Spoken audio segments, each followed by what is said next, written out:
Assalamualaikum warahmatullahi wabarakatuh. Perkenalkan, saya Kartika Apriliani. Di sini saya akan menjelaskan tentang laporan kasus OSOK saya dalam mata kuliah Gadar Kritis. Baiklah, saya akan membacakan kasusnya terlebih dahulu. Seorang laki-laki, Tuan A, usia 40 tahun, datang ke IGD rumah sakit mengalami kecelakaan lalu lintas 40 menit yang lalu. Dalam keadaan mengalami penurunan kesadaran, kemudian terdapat suara tambahan yaitu snoring, kemudian tekanan darahnya 170/90 mmHg, nadinya yaitu 90 kali per menit, RR-nya 30 kali per menit, temperatur 37,4 derajat Celcius. Kemudian keluarga juga mengatakan klien mengalami benturan pada kepala saat kecelakaan tersebut. Nah, baiklah, di sini kita akan mendata terlebih dahulu, menganamnese, yaitu yang pertama biodata pasien. Pasien berinisial Tuan A, kemudian usia 40 tahun, agama Islam, kemudian penanggung jawab yaitu keluarganya atau anaknya. Baiklah, ke RW-nya. Pada RW ada dua permasalahan yang diangkat. Yang pertama itu penurunan kesadaran, kemudian RR pasien takipnya 30 kali per menit. Kemudian terdapat benturan pada kepala. Maka didapat 3 masalah. Yang pertama, pola napas tidak efektif. Kedua, resiko perfusi cerebral tidak efektif.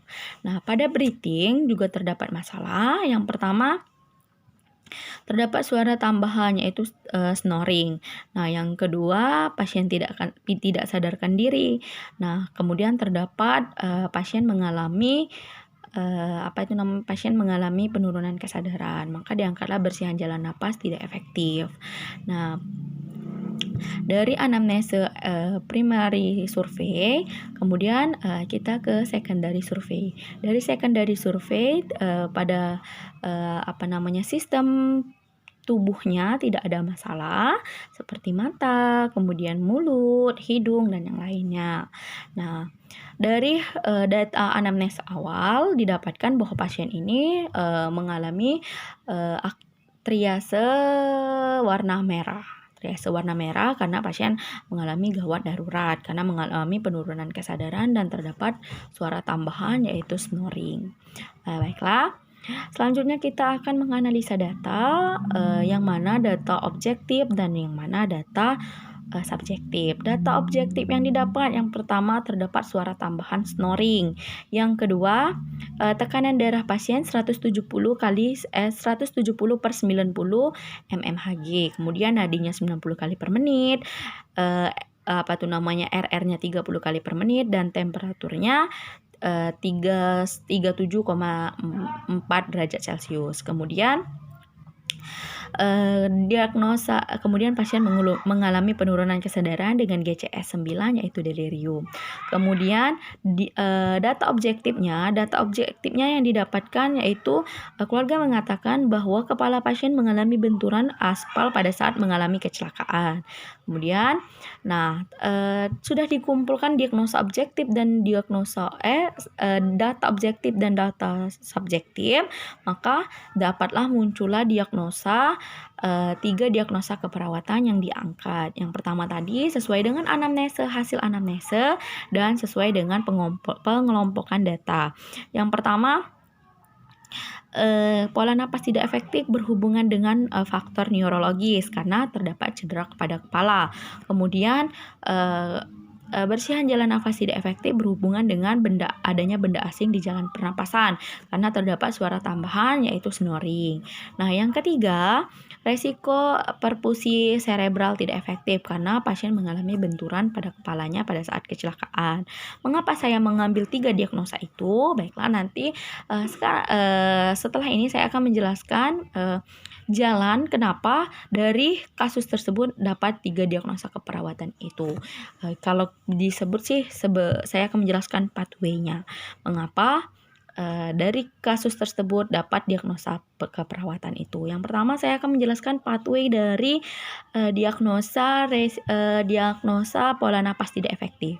Yang pertama, pasien mengalami kecelakaan atau pasien mengalami jatuh. Kemudian terjadinya cedera pada kepala. Nah, dari cedera pada kepala, TIK-nya meningkat, kemudian akan mengalami respon fisiologis pada otak. Respon fisiologis pada otak ini akan mengakibatkan kerusakan sel otak. Nah, dari kerusakan sel otak ini akan mengakibatkan penekanan atau meningkatnya tekanan darah pada pulmonal. Nah, dari peningkatan tekanan darah pulmonal akan terjadinya kebocoran cairan kapiler. Nah, dari kebocoran cairan kapiler ini akan mengakibatkan edema pada paru.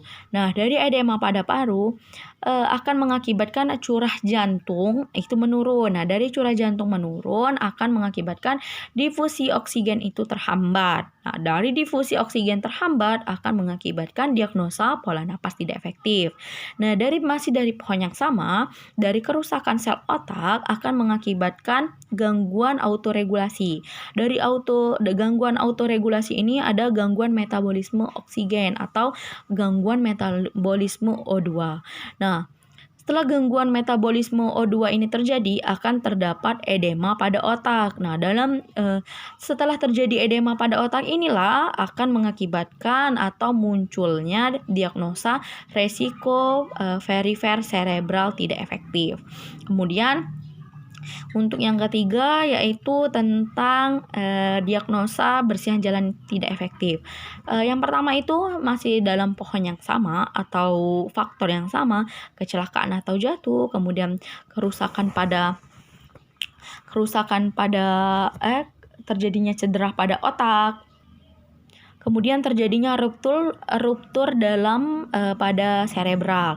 Nah, terjadinya ruptur dalam pada cerebral ini akan mengalami adanya pendarahan. Nah, dari pendarahan inilah akan entah itu pendarahan dari hidung, dari telinga, dari mulut, kemudian akan mengakibatkan adanya benda asing yang masuk ke dalam jalan pernapasan. Makanya terdapat mengakibatkan diagnosa bersihan jalan nafas tidak efektif berhubungan adanya benda asing yang ada dalam jalan napas. Nah, itulah tadi mengapa mengapa dari kasus tersebut dapat mengangkat 3 diagnosa keperawatan. Nah, baiklah, setelah kita merumuskan 3 diagnosa keperawatan itu, kira-kira rencana apa, implementasi apa, dan evaluasi apa yang kita akan lakukan. Untuk diagnosa resiko keperawatan, resiko nafas tidak efektif, kita akan melakukan rencana pengkajian. Yang pertama itu rencana pengkajian pernapasan pasien. Kemudian kita posisikan pasien sebagaimana keadaan pasien. Kemudian kita lakukan pengkajian. Kira-kira pasien kita ini perlu tidak dilakukan pemasangan napas atau alat bantu pernapasan. Seperti dilakukannya pemasangan oksigen atau dilakukan intubasi untuk memudahkan jalan pernapasan. Kemudian untuk bersihan jalan nafas tidak efektif. Juga kita lihat, kita kaji pernapasannya, kemudian kita kaji juga benda apa yang menghambat jalan pernapasan, kemudian dilakukan tindakan apa, apakah perlu disuction atau perlu dilakukan intubasi atau perlu dilakukan pemasangan OPA atau perlu dilakukan pemasangan alat bantu pernapasan lainnya. Kemudian misalnya ada sekret, kita lakukan fisioterapi dada, kemudian kolaborasi jangan lupa kepada tim medis lainnya. Nah, untuk resiko perifer cerebral tidak efektif, kita yang pertama itu kaji terus kesadaran pasien, kemudian kaji pernapasan pasien, kaji tanda-tanda vital pasien, kemudian hindari kegiatan atau aktivitas yang dapat meningkatkan tekanan pada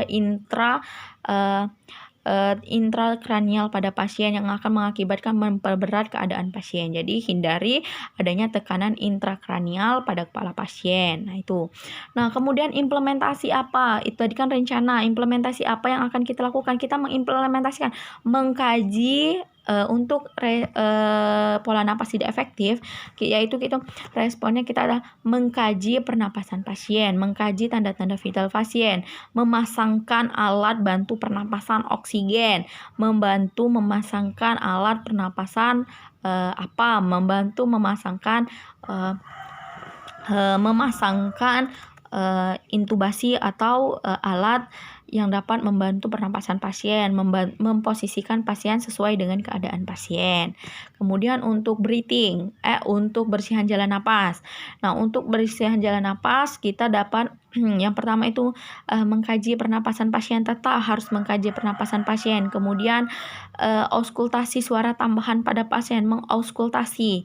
Kemudian memasang atau memfisioterapi dada sesuai dengan tindakan yang akan kita lakukan dengan kondisi pasien. Kemudian untuk resiko perfusi cerebral tidak efektif, kita mengkaji kesadaran pasien, mengkaji pernapasan pasien, menghindari aktivitas atau tekanan pada intrakranial agar tidak memperberat keadaan pasien. Kemudian kita mengevaluasi dari hasil yang kita rencanakan dan hasil dari kita mengimplementasikan asuhan keperawatan tadi. Nah, sekian laporan kasus singkat tentang pasien gawat darurat atau gadar kritis pada pasien Tuan A. Jadi dapat disimpulkan bahwa pasien tersebut mengalami kecelakaan, mengalami penurunan kesadaran, kemudian terdapat suara tambahan. Setelah itu didapatkan 3 diagnosa keperawatan. Yang pertama adalah pola napas tidak efektif berhubungan faktor neurologis, bersihan jalan napas tidak efektif berhubungan dengan adanya benda asing, kemudian resiko perfusi cerebral tidak efektif. Nah, kemudian pasien terdapat di triase warna merah atau gawat dan kritis, gawat dan harus cepat ditangani.